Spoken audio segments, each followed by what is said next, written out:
साहब का मिलेंगे वो रहे बैठ। थैंक यू सर, मुझे आपको एक इम्पॉर्टेंट इन्फॉर्मेशन देनी है। किस सिलसिले में? सर मैं अमोनियम सिट्रेट का स्टॉकिस्ट हूँ। जी सर आज डॉक में लोड करते हुए हमें पता चला कि at least 15 kgs ammonium citrate and फिलेंटिन स्टिक्स गायब है sir. What? 15 kg? Yes sir, मैंने पूरा चेक किया, मुझे लगता है चोरी हुई है। तो बहुत बड़ी मात्रा है। लेकिन सर इतने ज्यादा मात्रा में इतने डेंजरस एक्सप्लोसिव्स कोई क्यों चुराएगा? जाहिर सी बात है, कोई बड़ा ब्लास्ट प्लान कर रहा है। सर इस मामले की सीरियसनेस को देखते हुए मुझे लगा कि मुझे आपको इन्फॉर्म करना चाहिए। ठीक है, आप इनकी एफआईआर दर्ज करवा। Right sir, thank you. Patel sir, इनके स्टाफ से भी पूछताछ करो। सिचुएशन बहुत अलार्मिंग हो सकती है। अपने खबरी नेटवर्क को एक्टिवेट करो और सारे नाकों पे चौकसी बढ़ा दो। लेकिन सर मेरी जानकारी के मुताबिक हमारे कोस्टल एरिया में मच्छी पकड़ने वाले तालाबों में मच्छी पकड़ने के लिए अमोनियम साइट्रेट इस्तेमाल करके छोटे मोटे ब्लास्ट करते हैं। पटेल, 15 केजी अमोनियम साइट्रेट और फेलेटिन स्टिक्स मछलियां पकड़ने के लिए चोरी नहीं की जा सकती। डबल चेक करो और इस स्टॉकिस्ट पे भी नजर रखो। पता करो अमोनियम साइट्रेट चोरों ने गायब किया है या खुद गायब करके चोरों पे इल्जाम लगाया जा रहा है। यस। रोजाना हमारे थाने में चोरी और डकैती की घटनाएं दर्ज की जाती हैं। ये हमारे लिए रूटीन वर्क है, लेकिन हमें इस बात के लिए ट्रेन किया जाता है कि अगर कुछ भी अनयूजुअल नोटिस करें तो हम चौकन्ने हो जाएं। मेरी ज्यूरिसडिक्शन में इतनी बड़ी मात्रा में एक्सप्लोसिव्स का चोरी होना यह संकेत दे रहा था कि कुछ बड़ा घटने वाला है। अब कितना बड़ा, इस बात का हमें कोई अंदाजा नहीं। अब मेरे दिमाग में सिर्फ एक ही सवाल बार बार उठ रहा है कि एक्सप्लोसिव्स की चोरी मछलियां पकड़ने के लिए हुई है या फिर इस बार निशाना मछलियां नहीं कोई और है। एक बात बताओ, आज ऐसी क्या खास बात है जो आपने ऑफिस से आकर हमारे साथ घूमने का प्लान बना लिया? तुझे ना घुमाओ तो शिकायत करती है, घुमा रहा हूँ तो भी शिकायत करती है। एक काम करते हैं, गाड़ी वापस मोड़ लेते हैं। ना ना, शू बात करो शू, इतने दिनों बाद तो घूमने निकले हैं। अरे एक मिनट, किसका फोन है?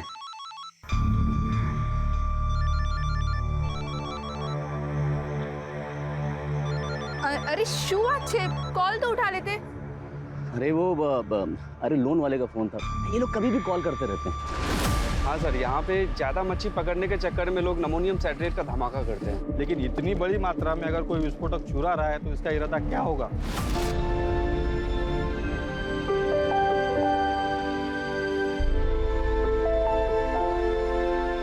चलो भाई, बहुत तेज भूख लगी है, कुछ खिला दे फटाफट। माँ, मुझे भी भूख लगी है। हाँ तो देख, तेरी सारी फेवरेट चीज लेकर आई हूँ, ये ले।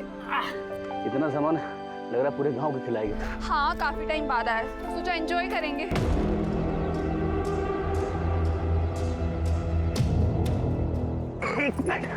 क्या जाओ छो?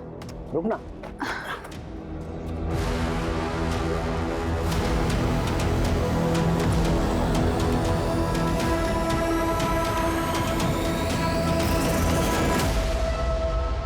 सरप्राइज, सरप्राइज, ये तेरे लिए। मेरे लिए? खोल के देख।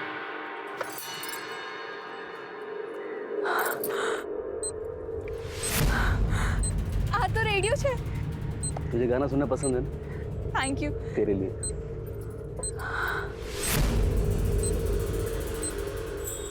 इसकी क्या जरूरत थी? अरे तेरा फोन खराब हो गया था ना, तो थैंक यू सो मच। आप मेरा कितना ख्याल रखते हो। अच्छा, सिर्फ थैंक यू से काम नहीं चलेगा, पप्पी भी देनी पड़ेगी। ये लो पप्पी, मुझे भी एक चीज चाहिए। क्या? एक रिमोट कंट्रोल कार। अरे ब्लैकमेलर। अरे यार, ये फोन, किसका फोन आ रहा है बार बार?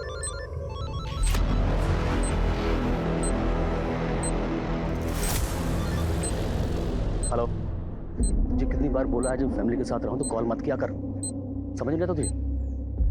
अरे उसे कैसे पता चलेगा?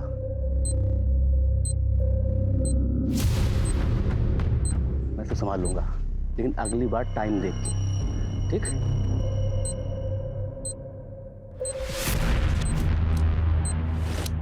अरे यार, मैं उससे बात कर लूंगा ना। तू रखा भी।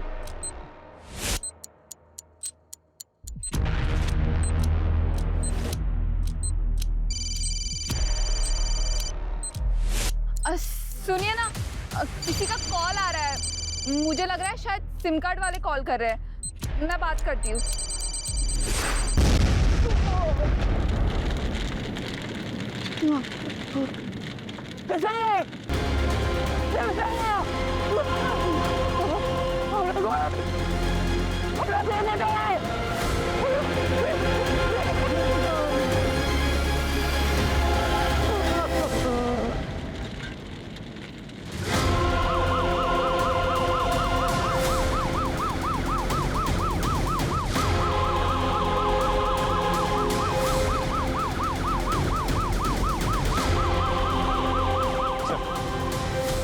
बहुत इंटेंस एक्सप्लोजन था। 2 कैजुअलिटीज हुए हैं, एक औरत और एक बच्चा मारे गए। पूरा एरिया हमने सील कर दिया। फॉरेंसिक टीम अपना काम कर रही है सर।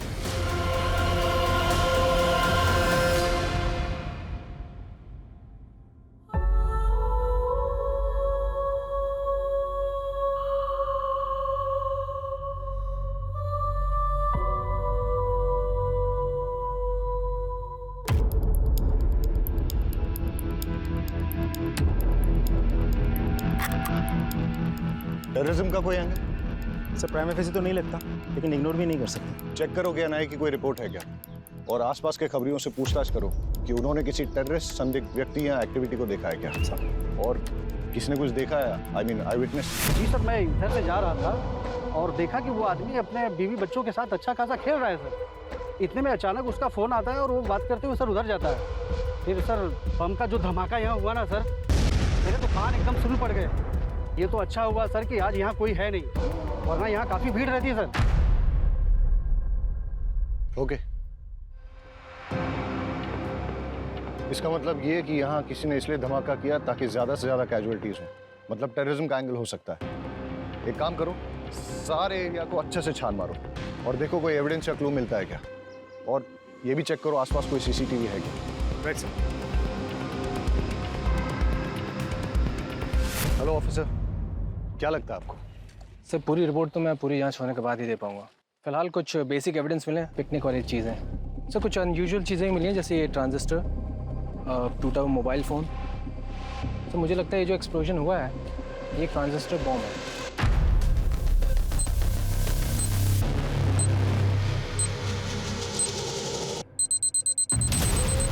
और जहाँ तक एक्सप्लोजन का सवाल है, आईईडी है या फिर कोई और एक्सप्लोजन, इसके बारे में भी ठीक से कहा नहीं जा सकता।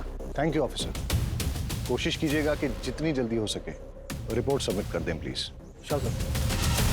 गणेश भाई, अगर आप चाहते हो कि आपकी पत्नी और बच्चे का हत्यारा जल्द से जल्द पकड़ा जाए तो प्लीज़ हमारे साथ कोऑपरेट करिए। हाँ, ज़रा सोच के बताइए कि ऐसा कोई है जो आपका नुकसान करना चाहता है, ऐसा बॉम्ब ब्लास्ट प्लान करके। हमारी टीम को शक है कि ये ट्रांजिस्टर से ही ब्लास्ट किया गया है। ट्रांजिस्टर? इसका मतलब कि जो कुछ भी हुआ मेरी वजह से हुआ। साहब, मैं बस ड्राइवर हूँ और जो ट्रांजिस्टर मोबाइल एक पैकेट में था और वहीं से लेकर आया था। वलसाड आ भी गयो, आखिरी स्टॉप है, आखिरी स्टॉप। अरे सर सर, आखिरी स्टॉप है। क्या बात है गणेश भाई, रोज से 1 घंटा पहले पहुंचा दी। अरे नहीं रे, आज रास्ता साफ मिल गया तो खींच दी। लगता है भाभी का बर्थडे आ रहा है। यार मैं सोच रहा था कि किशोर तेरी भाभी घुमा देता हूँ आज में, मैं इस ड्यूटी में तो कभी टाइम नहीं मिलेगा। तो है। गणेश भाई, मैं क्या बोल रहा था, बोल ना। आप जल्दी जा ही रहे हो तो मैं भी जरा होके आऊं क्या? तू किधर जाएगा? अरे गणेश भाई। चल जा। लॉक? अरे मैं कर दूंगा, तू जा। चाल से गणेश भाई। कंडक्टर के जाने के बाद मैंने बस को चेक किया और जब जाने लगा तो मेरी निगाह सीट नंबर 9 के नीचे पड़ी।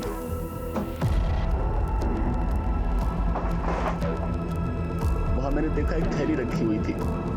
मैंने उठाकर चेक किया तो देखा उसमें ट्रांजिस्टर और साथ में मोबाइल भी था। उसे देखकर मेरे मन में लालच आ गया साहब, और मैं बीवी और बच्चे की मौत का सामान खुद अपने साथ ले आया। क्या भागा बाप और कितना नीच पति हूं मैं। जब विस्फोट हुआ उस वक्त कहाँ थे आप? उस वक्त साहब मेरा एक कॉल आ गया था, उसी को अटेंड करने के लिए मैं साइड पे गया। सब बर्बाद हो गया। It's okay, thank you. आप अभी जा सकते हैं।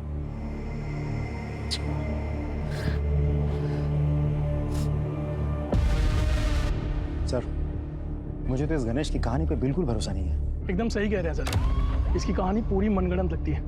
एक काम करते हैं सर, इसको उठा लेते हैं। Let's not jump to conclusions. ये वक्त सही नहीं है इससे ज्यादा पूछताछ करने का। अभी जाने दो इसे और अपनी फैमिली का क्रियाकर्म पूरा करने दो। लेकिन हमेशा नजर रखो इस पे और कुंडली निकालो, पता करो किसके साथ उठता बैठता है। और हाँ, पड़ोसियों रिश्तेदारों से पूछो कि इसके फैमिली के साथ कैसे रिलेशन है। कॉल रिकॉर्ड निकालो इसके और देखो कि जब वो विस्फोट हुआ तब इसको किसका कॉल आया था, या कॉल आया भी था या नहीं। और हाँ, उस बस कंडक्टर से पूछताछ करो और ये पता करो कि वो सीट पे कौन बैठा था, किसने अपना लगेज वहां पे छोड़ दिया था या फिर जानबूझ के छोड़ा था ताकि उस आतंकवादी घटना को अंजाम दे सके।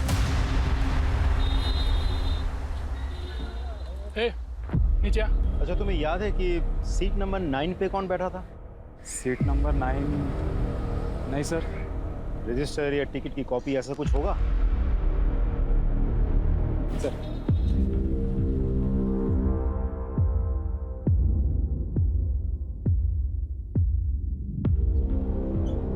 सर, सीट नंबर 9 पे कोई परेश जोशी बैठा था। जी सर, उम्र लिखी है 36 साल।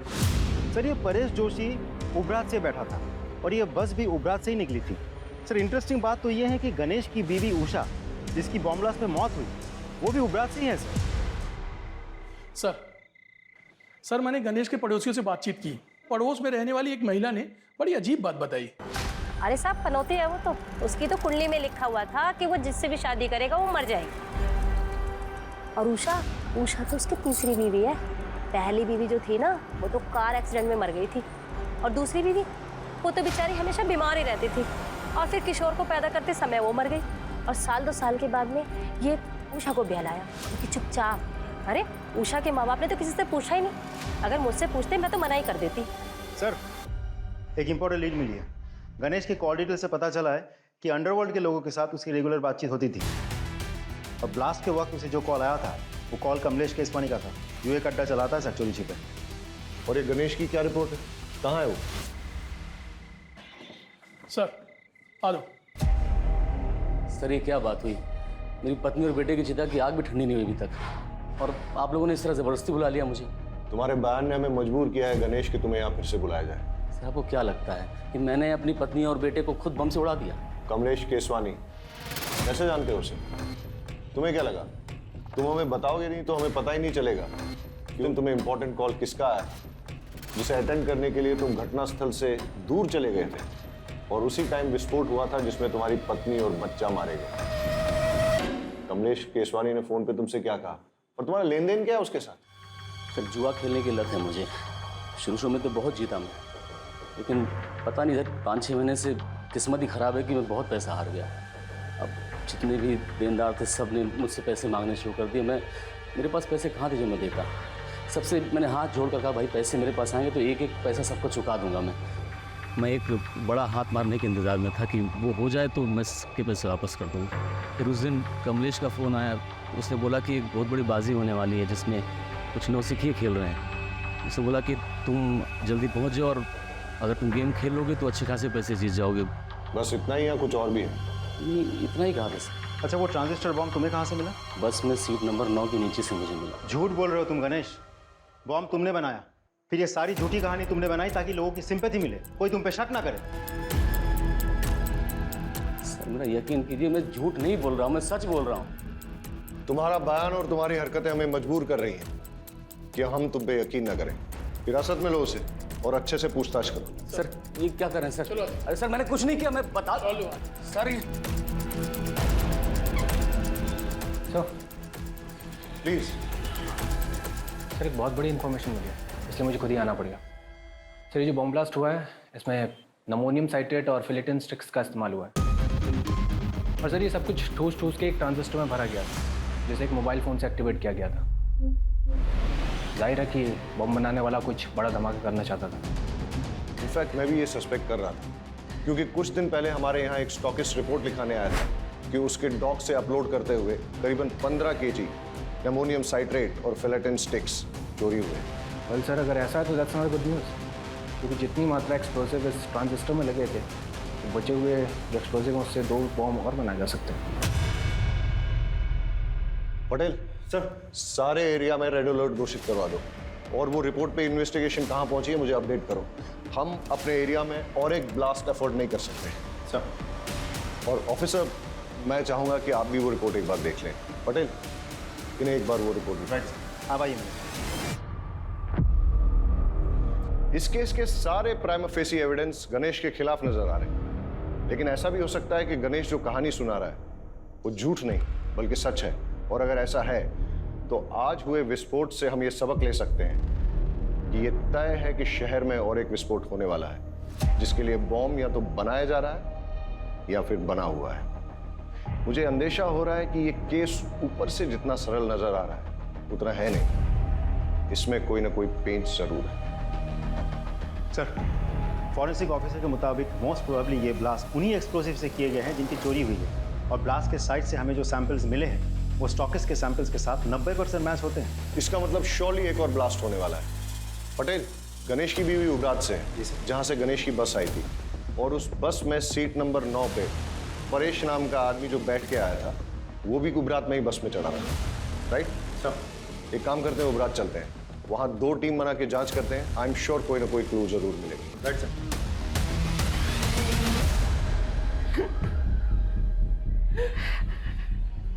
देखिए, हमें आपकी बेटी की मौत का बेहद अफसोस है, लेकिन क्या करें, कातिल को पकड़ना भी तो ज़रूरी है। उसके लिए हमें ये जानना बहुत ज़रूरी है कि ऐसा कोई इंसान है जो आपकी बेटी को मार सकता है, जैसे कि आपका दामाद गणेश। नहीं साहब, गणेश पे शक करने की कोई वजह नहीं हमारे पास। अच्छा, गणेश के अलावा ऐसा और कोई जिसके साथ उसकी कोई दुश्मनी हो, कोई अनबन हो? उषानो जूनो बॉयफ्रेंड विनायक दवे नाम है उसका, 1 नंबर दारूडियो ने गुंडो छे।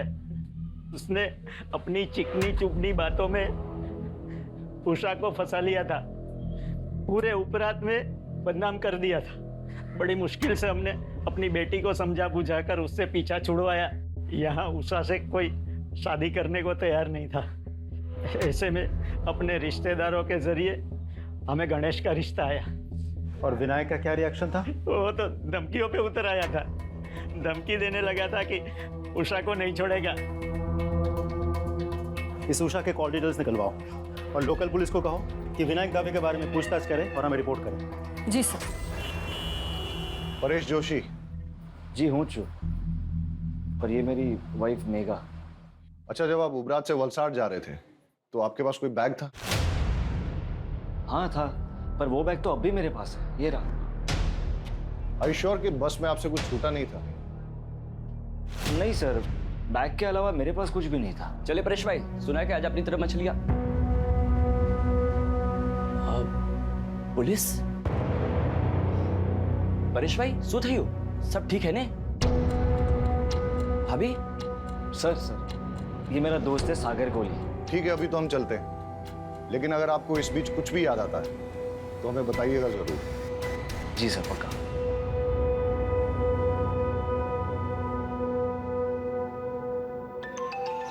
Excuse me. Hello, thank you sir, forensic team की कॉल थी सर। टीम ने उस ट्रांजिस्टर के मेक और मॉडल का पता लगा लिया है, साथ ही उस फोन का IMEI नंबर भी मिल गया सर, जिसे डेटोनेटर के लिए इस्तेमाल किया गया था। एक बात और सर, उस फोन पर सिर्फ एक कॉल आई थी और वो कॉल उबरात के किसी PCO से था। क्या एक जगह जितनी शांत दिखती है ना उतनी है नहीं। ट्रेस करो ये IMEI नंबर किसके नाम पर रजिस्टर्ड, और अगर ट्रांजिस्टर के मेक और मॉडल का पता चल गया है तो मैन्युफैक्चरर से बात करो और पता करवाओ यहाँ उबरात और वलसाड़ में उसे डिस्ट्रीब्यूट कौन करता है। Right sir. सर, उषा के माँ बाप से मेरी बात हुई। उषा के पेरेंट्स ने उषा की शादी उसके पुराने प्रेमी विनायक दवे से नहीं, गणेश से करवाई थी। ये विनायक के बारे में कुछ पता किया? सर, गुंडा और शराबी है, और वो लगातार उषा को शादी के बाद से धमकी दे रहा था कि अगर वो वापस लौट के उसके पास ना आए तो वो सिर्फ अपने आप को ही नहीं, उषा को, उषा के हस्बैंड को और बच्चे को, सबको मार देगा। ये मैसेज अभी भी उषा के फ़ोन में है। तो विनायक कहाँ है अभी? उठा लिया सर। गणेश की बस में ट्रांजिस्टर बॉम्ब तूने प्लांट किया ना? नहीं सर, कुछ नहीं किया। मैं बस उसको मारकर चाहता था कि उषा मेरी जिंदगी में आ जाए सर, लेकिन बम मैंने नहीं लगाया सर। तूने उषा को धमकी नहीं दी थी कि अगर वो लौट के तेरे पास ना आए तो तू उषा को, उषा के हस्बैंड को, उसके बच्चे को, सबको मार डालेगा? मैंने धमकाया था सर, मैं उसे नहीं भूल पा रहा था सर, लेकिन विस्फोटक में मेरा कोई हाथ नहीं है सर। सच में सर। देखते हैं तेरी बात में कितनी सच्चाई है। फिलहाल तो इस विनायक को छोड़ देते हैं, लेकिन नजर रखो इस पे और पता करो कि जिस दिन ब्लास्ट हुआ उस दिन ये कहाँ था। इस मेक और मॉडल का ट्रांजिस्टर आपके दुकान से बेचा गया था? हाँ साहब, मैंने बेचा था। किसे बेचा था? वो तो साहब मुझे याद नहीं। क्यों? बिल बुक में होगा ना। साहब क्या छोटी सी दुकान है, वो कैश में बेचा था ताकि इनकम टैक्स में थोड़ी छूट मिल जाए। पता है ना ये गैर कानूनी है। हाँ, उस ट्रांजिस्टर का इस्तेमाल बॉम्ब ब्लास्ट में किया गया है। साहब मुझे पता नहीं, मैं तो गरीब आदमी हूँ, मुझे माफ कर दो। अच्छा, जिसे वो ट्रांजिस्टर बेचा था उसकी शक्ल याद है? कहीं ये तो नहीं था वो आदमी? नहीं साहब, वो तो एक औरत थी। औरत थी? जी साहब, बल्कि साहब वो तो आज एक और ट्रांजिस्टर लेके गई है। मैंने उसको पूछा मैडम क्या बात है एक के बाद एक, तो बोली कि उसके जिस दोस्त का बर्थडे था उसको मना नहीं पाई, तो बोली कि परसों किसी उसके दूसरे दोस्त का बर्थडे है, बोली इस बार अच्छे से धूम धड़ाका करूँगी। दुकान में सीसीटीवी भी नहीं लगा है? नहीं साहब, छोटी सी तो दुकान है। आगे से बिल बुक मेंटेन कीजिएगा। जी साहब। लोकल पुलिस से कहो कि इस दुकान पे और इस दुकान के मालिक पे नजर रखें। सर, अच्छा इस IMEI नंबर का मोबाइल तुम्हारी दुकान से बेचा गया था? एक मिनट सर, चेक करके बताता हूँ।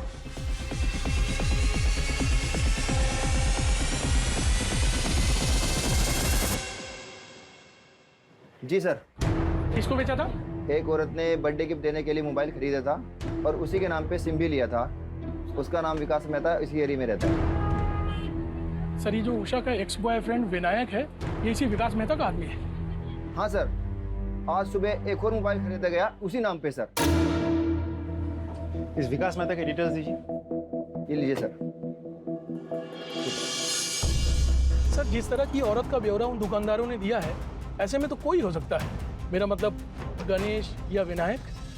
मतलब तुम ये कहना चाहते हो कि जो दो लोग वहाँ आए थे उनमें से कोई एक औरत बन के आई थी और उसी ने मोबाइल और ट्रांजिस्टर खरीदे? हाँ सर। ये मेहता का घर यहाँ से और कितना दूर है जिसके नाम पे मोबाइल खरीदा गया था? सर, ऑलमोस्ट पहुँच गए।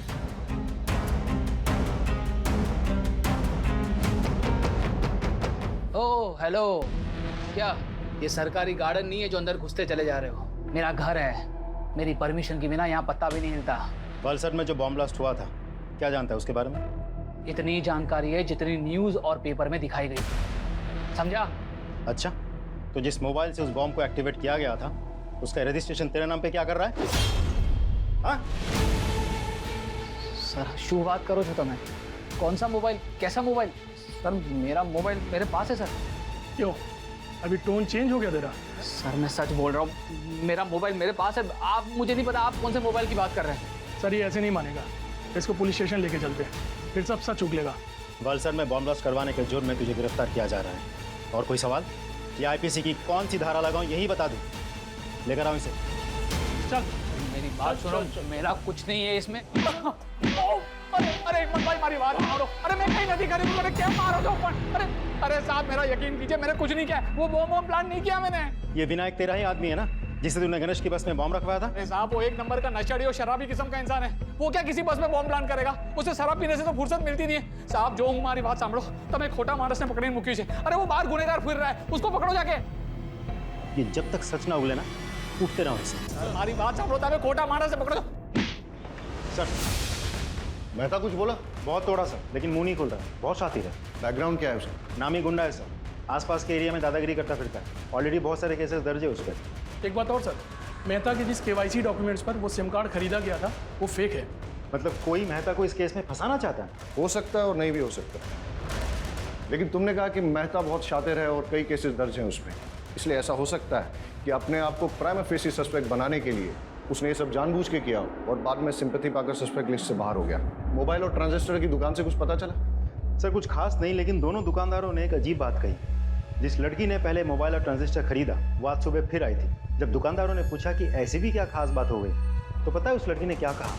उसने कहा कि कल जिस फ्रेंड का जन्मदिन था वो हम ढंग से मना नहीं पाए, लेकिन परसों एक और फ्रेंड का जन्मदिन है, वो हम बहुत धूमधाम से मनाएंगे। कुछ समझ में आया पटेल? अपराधी के दिमाग में जो चल रहा होता है वो अक्सर कहीं ना कहीं उसके मुंह से भी निकल जाता है। कल का जन्मदिन ठीक से मना नहीं पाई, यानी कल जो ब्लास्ट हुआ, परसों फिर से जन्मदिन मनाएगी, वो भी धूमधाम से। मतलब समझते हो इसका? मतलब परसों और एक ब्लास्ट होने वाला है, लेकिन हमें नहीं पता कि कब और कहां। और परसों का मतलब ये भी कि हमारे पास सिर्फ 48 घंटे हैं उसे रोकने के लिए।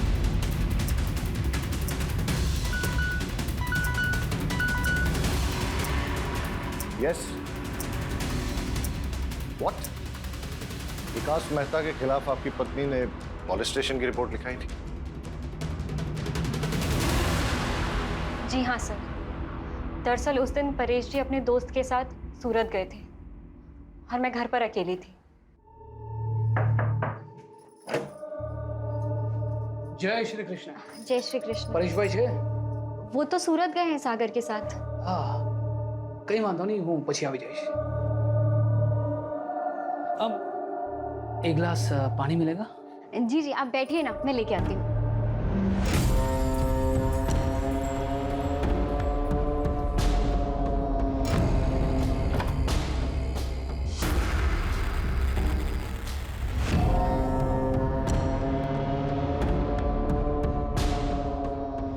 लीजिए पानी। ये क्या कर रहे हैं आप? इतनी मासूम मत बन, तो बहुत अच्छे से जानती है मैं तुझसे क्या चाहता हूँ। छोड़िए। अक्षय भाई, सुनीता बहन, बचाओ।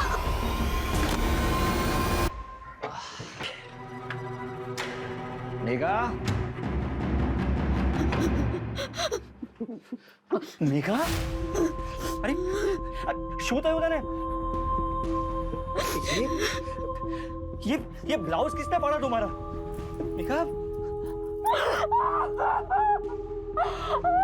देखो मेघा रो मत, देखो बताओ तो उसे कि हुआ क्या है, कि किसने किया ये सब? मेहता, विकास मेहता। विकास मेहता? सागर, तू चल मेरे साथ। आज तो उस विकास को छोड़ूंगा नहीं। मेरी बीवी के साथ करने की सोच भी कैसे सकता है? चल मेरे साथ। उससे कुछ नहीं होगा। अरे पर उसने तेरे साथ जो किया उसका क्या? उसकी कोई जरूरत नहीं है, आप यहीं रहिए। समझिए, हमें ना उसके खिलाफ पुलिस में रिपोर्ट लिखवानी चाहिए। पुलिस ही उसकी गुंडागर्दी को रोक सकती है। हाँ, चाहिए।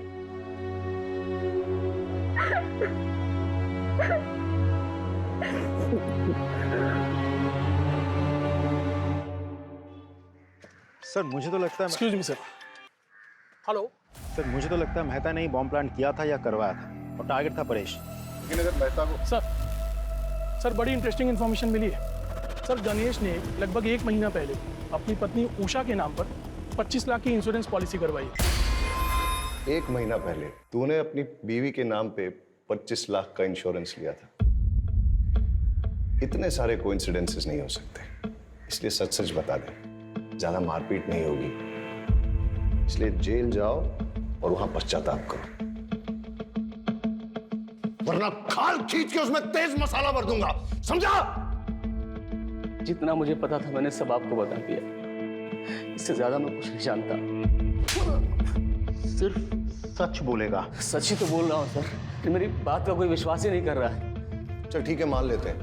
फिर ये बता कि तेरे अलावा तेरा बीवी और बच्चे की मौत से किसी और को फायदा हो सकता है क्या? गौतम। कौन गौतम? मेरा बड़ा भाई। वो चाहता था कि मैं और मेरा पूरा परिवार खत्म हो जाए। साफ साफ बता। सर, मेरा भाई गौतम और उसकी वाइफ सीमा दोनों की शादी के बाद एक बेटा हुआ था। उस वक्त मैं कॉलेज में पढ़ रहा था। एक दिन मैं अपने भतीजे को, मतलब उनके बेटे को बाइक पे बिठा के घुमाने ले गया और एक्सीडेंट हो गया जिसमें वो मर गया। ये सब मेरी शादी के पहले हुआ था सर। मैंने उन दोनों से बहुत माफ़ी मांगी, लेकिन उन्होंने मुझे माफ़ नहीं किया। ज़िंदगी भर का बैर पाल लिया। ये 4-5 महीने पहले की बात है सर। माँ की तबीयत बहुत ख़राब थी तो पिताजी ने हम सबको बुलाया था। ये सरासर अन्याय है पिताजी। आप सब कुछ इसके बेटे के नाम कैसे कर सकते हैं? कोई अन्याय नहीं कर रहे हम। हमें जो लगा वो ठीक समझा, वो हमने किया। और वैसे भी इसका बेटा जो है वो इस घर का चिराग है। ये किशोर ही है जो हमारे खानदान और पुरखों का नाम रोशन करेगा। लेकिन इस गणेश ने जो मेरे बेटे की बदली चढ़ा दी, उसका क्या बाबूजी? हाँ, ये क्या बात कर रही हैं? वो एक्सीडेंट था। सोच समझ के किया था तूने, साजिश थी तुम्हारी। इस बात पर मुझे कोई बहस नहीं चाहिए। और वैसे भी जो कुछ भी हमारा है, हमें निर्णय लेना था, हमने सही निर्णय ले लिया। ठीक है? आ तो बहुत जुलूम छे। मैं ना इतनी आसानी से हार नहीं मानने वाली। देख लो तुम। लेकिन हम वसीयत तो नहीं बदल सकते ना। तो क्या करोगे तुम? हाथ पे हाथ धरे बैठे रहोगे? उसने मेरे बेटे को मार दिया और अब वो पूरी जायदाद हड़पना चाहता है। कुछ समझ रहे हो तुम? अरे आदमी हो या नामर्द? नामर्द नहीं हूँ, देख लूंगा मैं उसे। अरे होने दो उसके बेटे के नाम जायदाद। जब उसका बेटा, उसकी बीवी और वो खुद इस दुनिया में नहीं रहेगा तो सब जायदाद अपने आप हमारे नाम हो जाएगी। चल मान लेते हैं कि गौतम तेरे परिवार की जान का दुश्मन था, लेकिन उसे बॉम्ब बनाना आता था क्या? सर सिविल इंजीनियरिंग की उसने, सड़कें बनाता था, पहाड़ों को तोड़ने के लिए बम विस्फोट करता था। लेकिन बाद में उसने वो नौकरी छोड़ दी और घर पे ही ये इलेक्ट्रॉनिक्स आइटम को रिपेयर करने का काम शुरू कर दिया। आसानी से बम बना सकता है वो।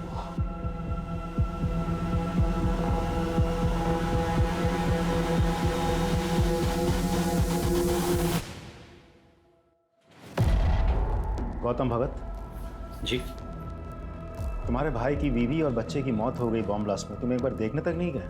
अगर आप मुझे ढूंढते हुए यहाँ तक आए हैं तो साफ जाहिर है आपको पता है मैं क्यों नहीं गया। जब आप रट्टा मार के बैठे हो गया?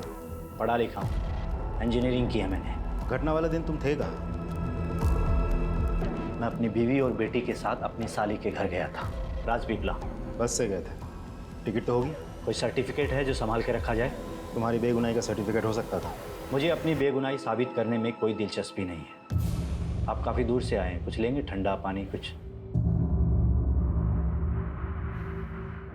आज तो कुछ नहीं लूंगा, लेकिन जिस दिन तुम्हारे खिलाफ सबूत हाथ लग गया ना, उस दिन तुम्हें लेने जरूर आ जाऊंगा। चले आइएगा, तब तक मैं अपना बचा हुआ काम कर लेता हूँ। क्या है कि मुझे परसों तक एक बहुत बड़ी डिलीवरी देनी है।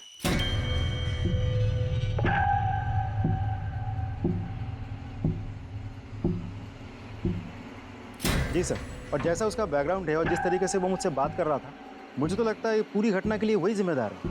और वो कह भी रहा था कि परसों उसको कहीं डिलीवरी देंगे। उसे इमीडिएटली स्कैनर पे डालो और उसकी बीवी का फोटो वो मोबाइल और ट्रांजिस्टर शॉप ओनर्स को दिखाओ, पहचान करवाओ।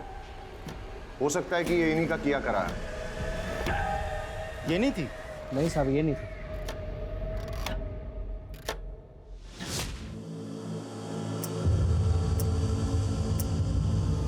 Yes sir. सर मैंने पूरे डिस्ट्रिक्ट में हाई अलर्ट घोषित करवा दिया है। Okay sir. हेडक्वार्टर से बात हो रही थी, सिचुएशन बहुत टेंस है, लेकिन जब तक हमें कोई क्लू नहीं मिल जाता तब तक हम पिन पॉइंट करके किसी एरिया की सिक्योरिटी नहीं बढ़ा सकते। ब्लास्ट कहीं भी हो सकता है। सर अजीब सिचुएशन है, एक भी क्लू नहीं मिल रहा है। सर मैंने बस में ट्रेवल कर रहे हैं सभी यात्रियों से पर्सनली बात की। ज़्यादातर लोगों को कुछ पता नहीं है सर, लेकिन एक पैसेंजर जो कि घटना के तुरंत बाद अहमदाबाद चला गया था, उससे अभी बात हुई। अच्छा, उस दिन जो 9 नंबर सीट पर जो पैसेंजर बैठा था उसके बारे में कुछ याद है? सर 9 नंबर सीट वाला पैसेंजर ना रात में उतर गया था जब ड्राइवर ने चाय पीने के लिए गाड़ी रोकी थी। उस वक्त कंडक्टर और सारे पैसेंजर सो रहे थे, मैंने खुद देखा। उस रात तुम बस से क्यों उतर गए थे परेश? ऐसी भी क्या इमरजेंसी थी?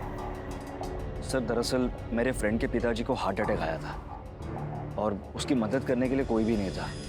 अब ऐसे आड़े वक्त पर उसके पास जाना मैंने ज़रूरी समझा। अच्छा, वैसे तुम जा कहाँ रहे थे? वलसाड़? जी नहीं, मैं वापिस जा रहा था मेरे ससुराल। वजह जान सकता हूँ? सर दरअसल वो विकास मेहता ने मुझे धमकी दी थी। मेरी पत्नी के रिपोर्ट पर उसे जेल हुई थी, पर उसने अपनी पहचान लगाई और उसे बेल मिल गई थी। उसके बाद उसने मुझे अपने घर बुलाया और धमकाया। क्या हुआ? ये यहाँ पर क्यों लाया? मैंने क्या किया है? तेरी बीवी को बोल अपना केस वापस ले, वरना तेरी बीवी का तो कुछ नहीं कर पाऊंगा, लेकिन बेटा तेरे छोटे छोटे टुकड़े करके समुद्र की मछलियों को खिला दूंगा। अच्छा, तुम्हें क्या लगता है ये सब कुछ विकास मेहता का किया धरा है? सर वो इतना घटिया आदमी है ना, वो कुछ भी कर सकता है और मुझे पूरा विश्वास है मुझे मारने के लिए वो बॉम्ब उसी ने प्लान किया होगा।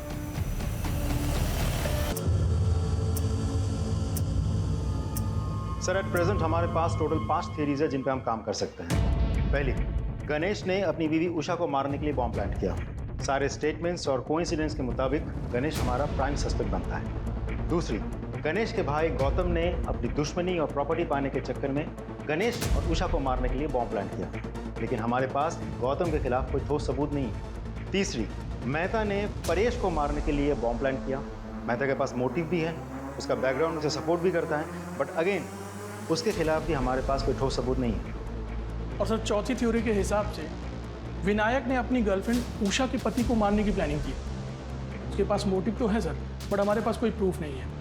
और सर पांचवी थ्योरी ये कह रही है कि हो सकता है ये कोई टेररिस्ट अटैक हो जो कि भरी हुई बस में एक बड़ा धमाका करना चाह रहा था।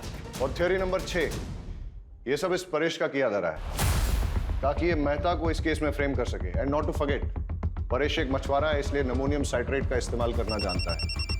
यस, हाँ, ओके। गौतम के घर पे रेड करने का वारंट मिल चुका है, उसके घर पे रेड करो और देखो क्या मिलता है। ओ हेलो, आप फिर चले आए? टाइम देखा? देखा, तुम्हारे लिए खराब है। एक्सक्यूज मी सर, आप ऐसा नहीं कर सकते। सर्च वारंट, आपकी परमिशन के लिए वेट नहीं करूंगा। Please cooperate. चाह करके तलाशी लो। सर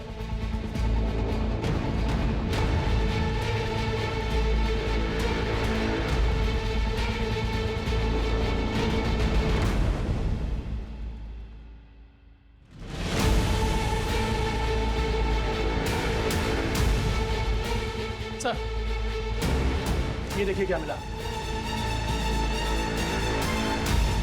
क्या ये?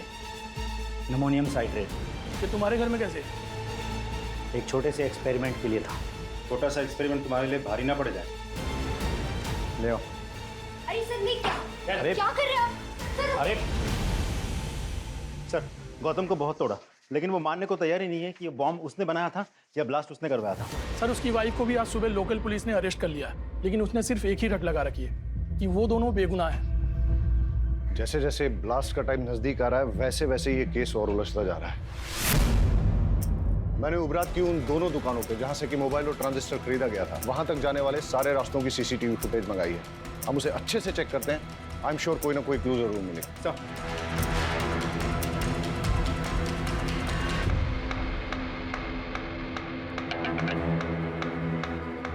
हमें सारे एविडेंस बारीकी से चेक करने चाहिए।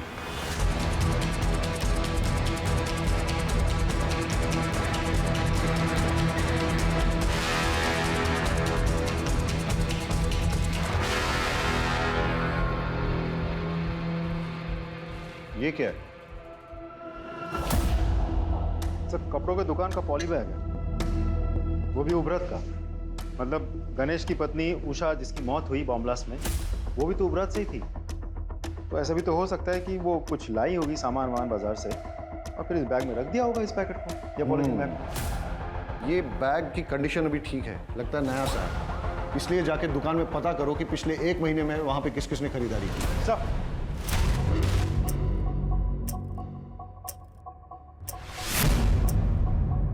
अच्छा, सामान बेचने के बाद आप लोग बिल बुक तो मेंटेन करते होंगे? जी सर। तो पिछले 1 महीने में जो भी सामान आपने बेचा है उसके बिल्स दिखाइए। Yes sir.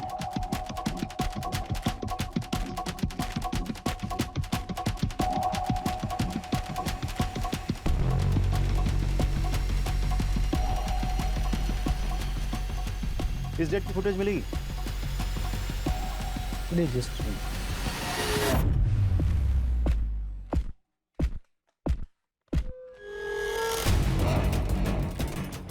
ये जानते हैं आप? हाँ सर। सारे फुटेजेस ले लो। सर ये थी वो औरत। हाँ सर, यही थी। यही औरत थी वो? जी साहब, यही थी। सर दोनों दुकानदारों से कंफर्म किया, ये वही औरत है। आपका शक बिल्कुल सही था।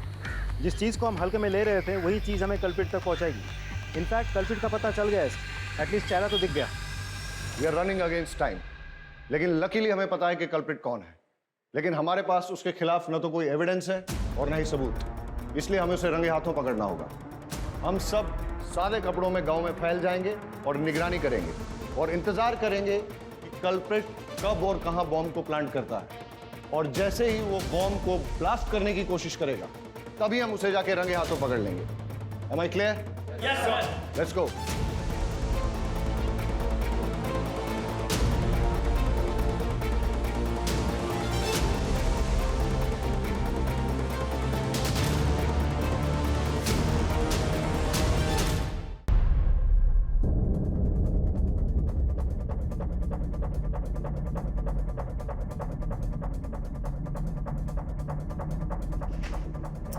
एल्युमिनियम साइट्रेट है सर।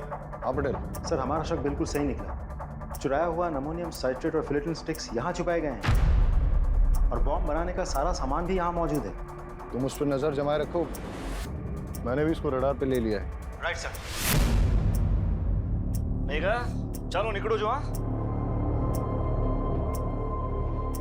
जल्दी आइएगा। ओके मेरी जान।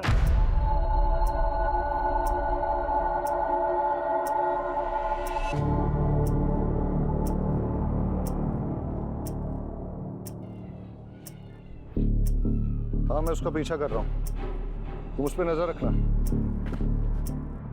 सर, किसी को फोन लगा रहा है, नंबर डायल कर रहा है।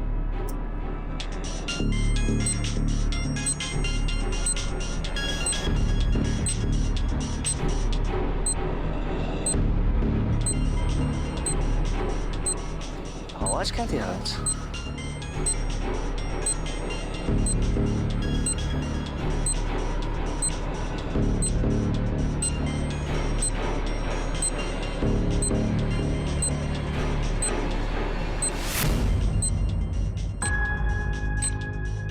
ये मैडम को भी नए नए आइडिया थे रोमांस के लिए।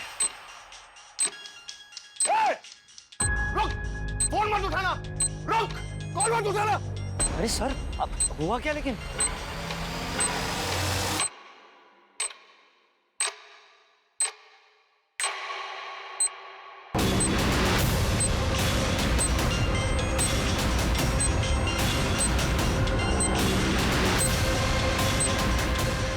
सर, ये है क्या? ये कॉल नहीं था, तुम्हारी मौत का फरमान था। जिसको चाहे फोन लगा ले बेटा, कोई नहीं आने वाला है। लड़की बन के बहुत झांसा दे दिया है तूने। बताओ क्यों किया ये सब? मैंने ये सब मेघा को पाने के लिए किया था। दरअसल परेश मछली पकड़ने के सिलसिले में ज़्यादातर घर से बाहर रहते थे। उसी दौरान मैं और सागर एक दूसरे के करीब आए और मैं प्रेग्नेंट हो गई। परेश को लगा कि वो बाप बन गया है, लेकिन मैं जानता था मेघा बहुत दिनों तक सच छुपा नहीं पाएगी। इसलिए हमने एक प्लान बनाया। मैंने डॉक पर से एक्सप्लोसिव चोरी किए और एक हाई इंटेंसिटी बम बनाया और परेश को बस पर चढ़ाते वक्त उसके सीट के नीचे सरका दिया और एक मोबाइल भी रख दिया। मेरी कैलकुलेशन के अनुसार जब बस वलसाड़ पहुंचती तब मैं उस मोबाइल पे कॉल करता और परेश अपने सामान के साथ मोबाइल देखता तो उस कॉल को ज़रूर उठाता और बॉम्ब फट जाता। लेकिन हमारी बदकिस्मती, उस दिन वो बस समय से बहुत पहले ही वलसाड़ पहुंच गई और जब हमने कॉल किया तब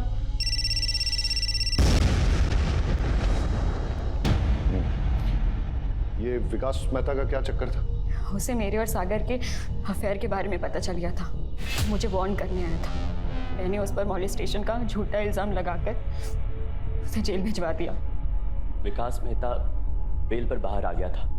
उसका पुख्ता इंतजाम करने के लिए मैंने एक शॉप से मोबाइल खरीदा और उसके नाम पर सिम भी खरीदा ताकि जब पुलिस तफ्तीश करे तो वो फंस जाए।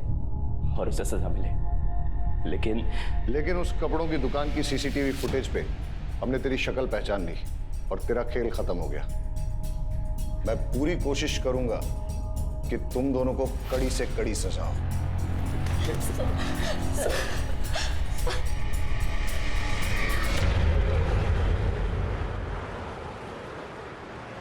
अजीब ड्यूटी है हमारी, हर किसी पर शक करना पड़ता है, लेकिन हमारे प्रोफेशन में शक न करना एक गुनाह है। लेकिन जब एक गणेश जैसे मासूम पर शक करना पड़ता है और उसे कड़े तरीके से पूछताछ करनी पड़ती है और आखिरकार जब सच सामने आता है, बड़ा दुख होता है। कई बार सोचता हूं कि क्या गलती थी गणेश की पत्नी उषा की या उसके बेटे किशोर की। उनका क्या लेना देना था परेश, सागर, मेहता, मेघा, इन सब से, इनके गलत संबंधों से या इनकी दुश्मनी से।